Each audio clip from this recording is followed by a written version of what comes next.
see the blue for me and you. And I think to myself, what a wonderful world. Hey guys, welcome back to my channel. If you are new here, make sure and hit that subscribe button so you can know whenever it says I post new videos. And of course, I post new videos here every Friday at 4 p.m. Eastern Caribbean time, and every first and third Wednesday 4 p.m. Eastern Caribbean time as well. So guys, as you would have seen from today's title, I am going to be recommending 3 books for y'all. So if you all haven't noticed, as you can see from my background, I guess I can say I like books. Honestly, growing up, I was never the kind of child who liked to read or was into books or anything like that. Like, no. I just wanted to watch the pictures, and yeah, I was good with that. Yeah, I just was not into books. Like, that just wasn't my thing. But honestly, I'll say over the past 2 years maybe, I've been starting to get into reading books, and last year was like I was on a whole nother level. Like, I read the most books I've ever read in my life in 1 year, and that was like probably 12 or 13 books, which is just even crazy thinking about it. Now I enjoy doing reading. So anyways, let me stop, talking. But today I want to share 3 books. Well, I want to recommend 3 books that I really think that you all should read, and it just cover different aspects of your life, right? So the first book that I want to recommend is Rich Dad Poor Dad by sorry if I can't pronounce this name correctly, by Robert T. Yeah, I'm not even going to try. Kiyosaki. Yeah, him. This is a financial book. It is a very popular financial book. The author is very popular and is known for his books based on finances.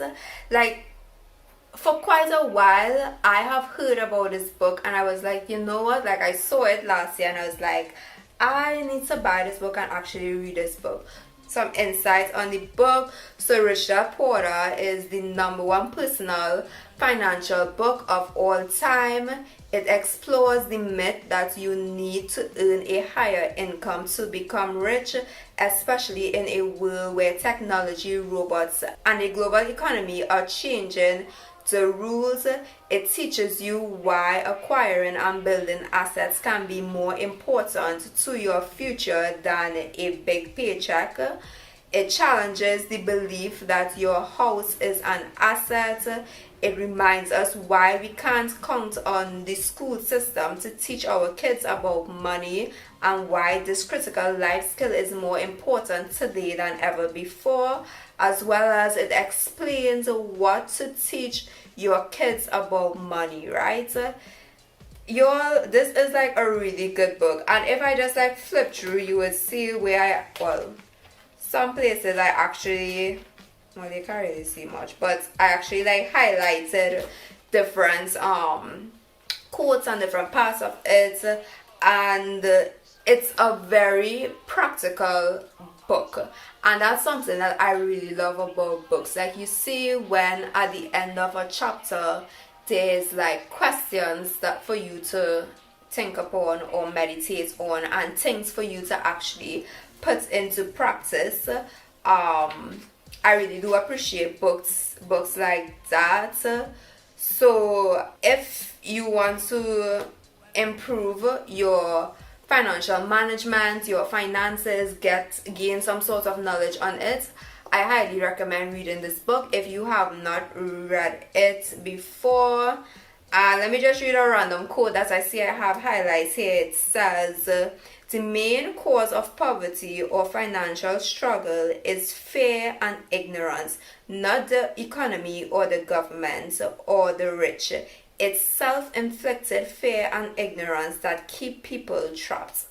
Ooh, that's good, y'all. That's so good. Let me read another one. So this one says that secret is mind your own business. Financial struggle is often directly the result of people working all their lives for someone else. Like, y'all, this couldn't be more true. I have another one here that says the mistake in becoming what you study is that too many people forget to mind their own business. They spend their lives minding someone else's business and making that person rich. Like, when it says mind your business, it's not talking about how we would tell people mind your business, but it's literally like minding your business, taking care of your business, like whatever that may be. And when it talks about minding other people's business, it talks about the job that your 9 to 5. It talks about like that job, and you basically building on that person's goal and dream and their finances. So it's like you're minding their business, but this one encourages you to mind your own business.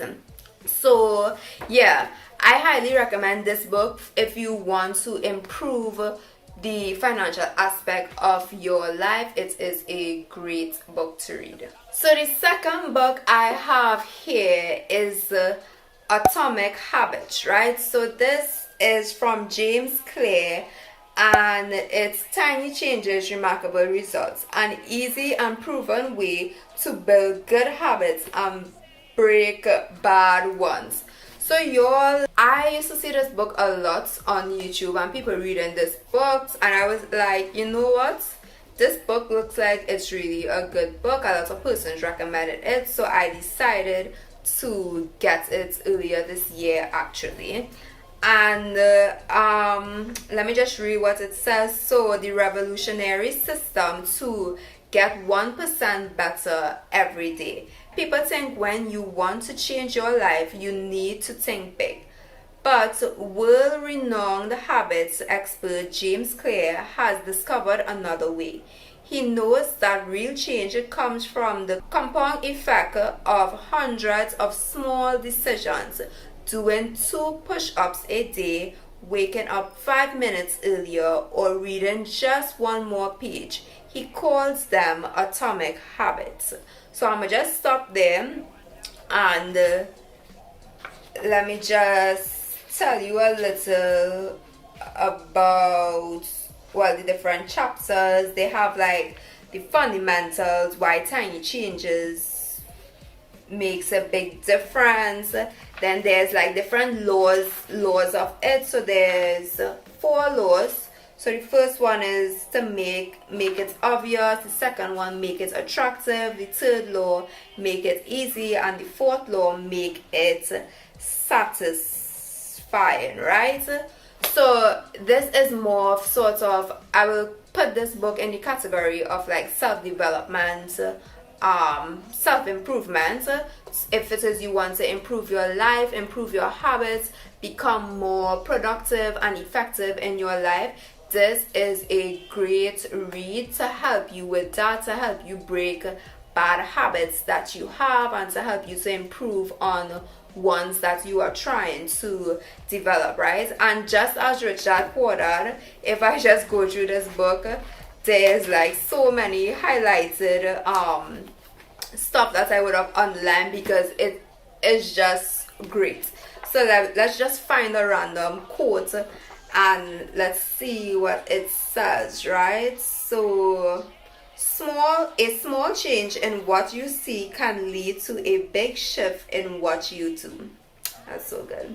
So another one says every habit is initiated by a cue, and we are more likely to notice cues that stand out. Unfortunately, the environments where we live and work often make it easy not to do certain actions because there is no obvious cue to trigger our behavior.